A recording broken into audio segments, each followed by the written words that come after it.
Hello, dear students. I hope that you all are fine and you have got the message from the chapter The Alien Planet. Now, let's discuss the question and answers. So, the first one is locate the lines in the text that support the title The Alien Planet. So, these are the following lines. First is, are we to leave our successors a scorched planet of advancing deserts, impoverished landscapes, and ailing environment? So this line clearly tells that our planet is ailing. Next, a 3-year study using satellites and aerial photography conducted by the United Nations warns that the environment has deteriorated so badly that it is critical in many of the 88 countries investigated. So with the help of these two lines in the text, we clearly see that this chapter is all about the alien planet. So the title is very suitable and apt. Next is, what does the notice the world's most dangerous animal at a cage in the zoo at Lusaka, Zambia signify? The notice the world's most dangerous animals at a cage in the zoo at Lusaka, Zambia signifies that man is solely, only, completely responsible for all the deterioration in environment and depletion of natural resources. We, the human beings, are the ones actually who are doing it.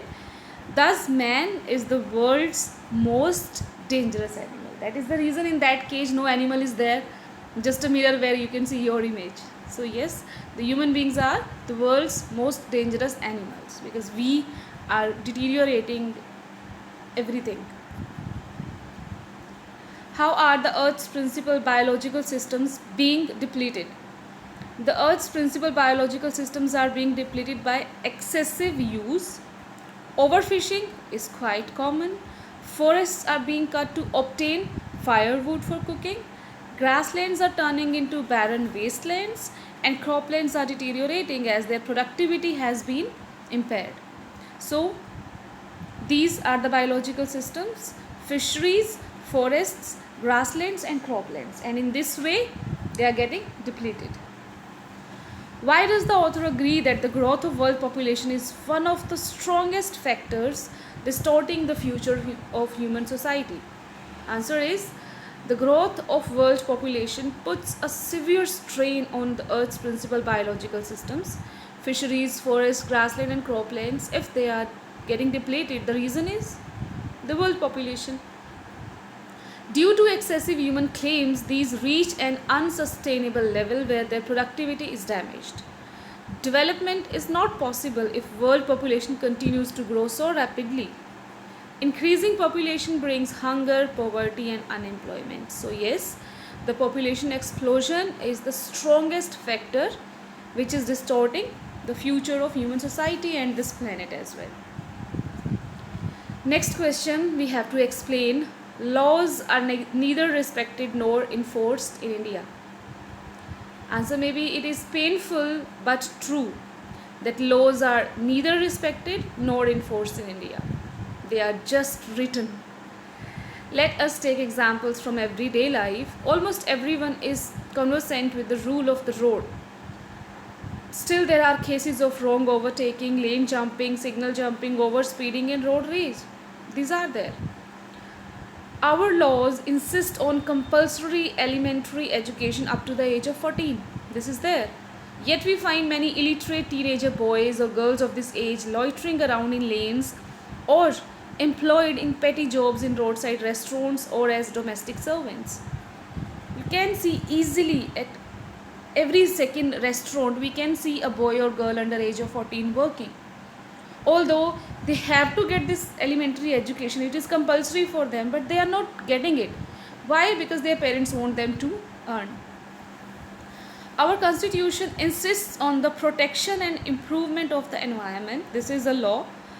The states have been given the responsibility of protecting forests and wildlife. But still, see, forests are being cut and illegal shooting of wildlife goes on. Although many of the authorities are involved in it as well. Similarly, there are laws regarding abolishing casteism, untouchability, and bonded labor, but these remain on paper only.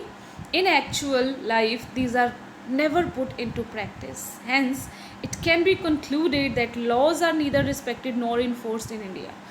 You can also add about child labor in this. Child labor is abolished, but still we can see the children under the age of 14 working in hazardous condition in many of the factories, especially the cracker making. So many of the laws are made on paper in India, but they are neither respected nor enforced. This is a very important question. Next question is, are we to leave our successors a scorched planet of advancing desert, impoverished landscapes, and an ailing environment? So, do you agree with this? I fully agree with the view contained in the statement. There is every likelihood, possibility of such an eventuality occurring in future, that this will be the final result in future of the planet.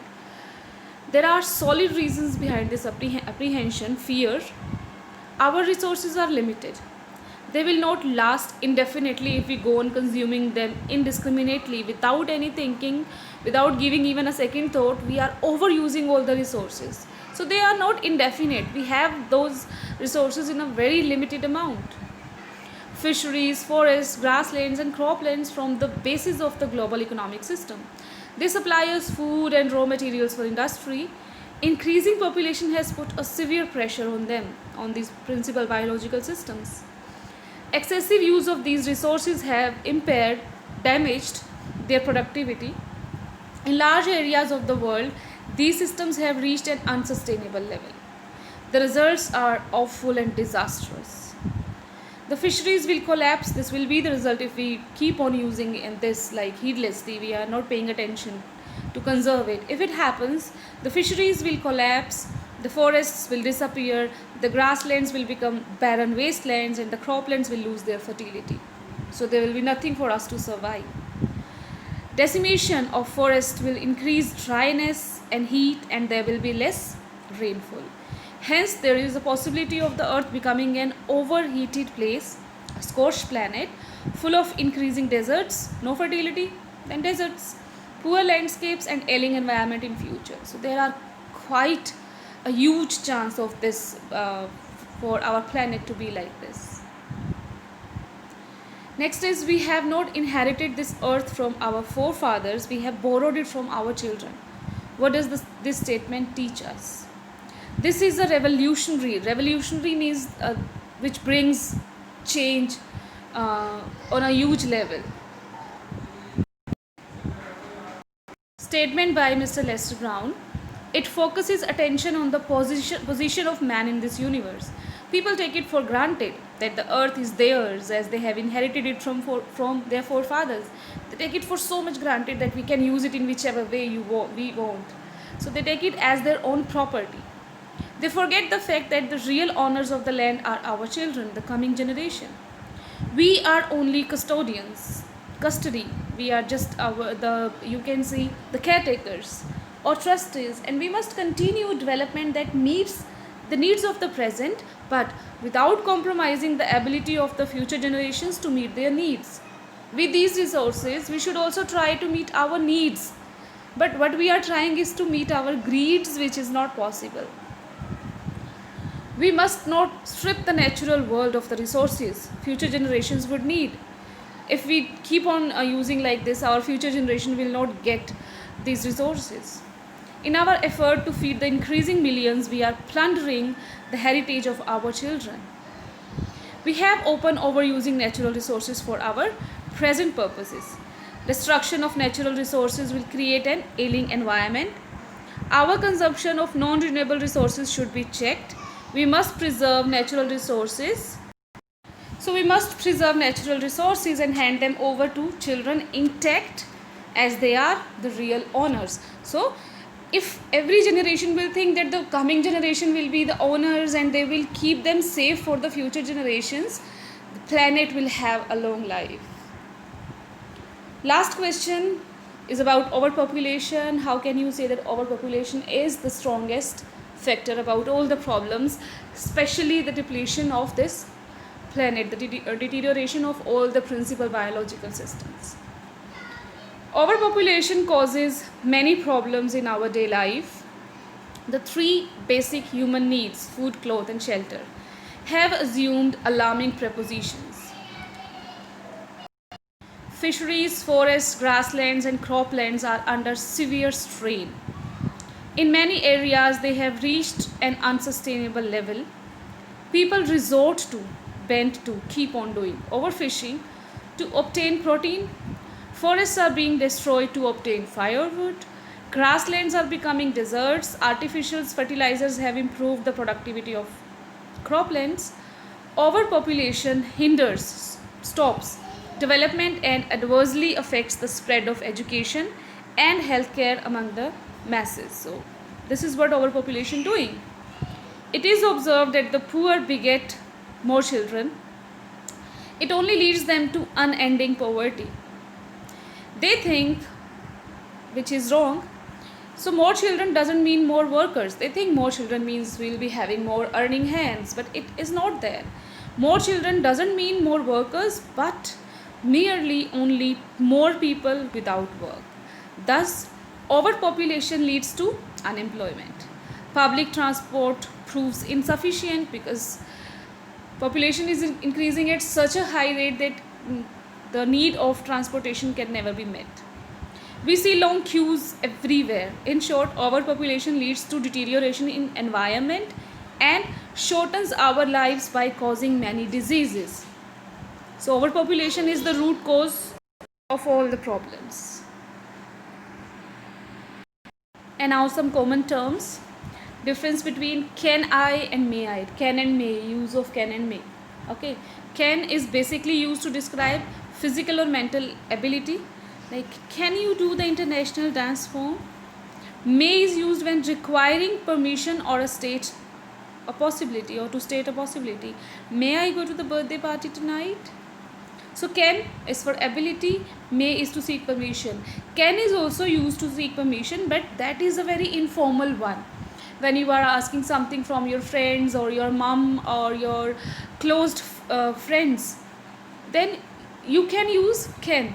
Can I sit with you if you're asking with your mom, from your mom? May I sit with you is means that means that you are asking from a person who's very formally attached to you. Who and whom. Who is a subject to a verb, like who was calling me. Whom is always an object in a sentence. From whom did you get my number? So whom is always the object. Fun and funny. When you enjoy yourself and have a good time, like the roller coaster ride was fun. But funny when a person or thing makes you laugh, like his jokes are funny. So fun when you enjoy yourself, but funny when somebody makes you laugh, something or some person makes you laugh. Okay, the last one, very and to. Very has a positive or a negative meaning. It can be used in both senses, positive and negative. It comes after the indefinite article a. The tea is very hot to drink. Okay.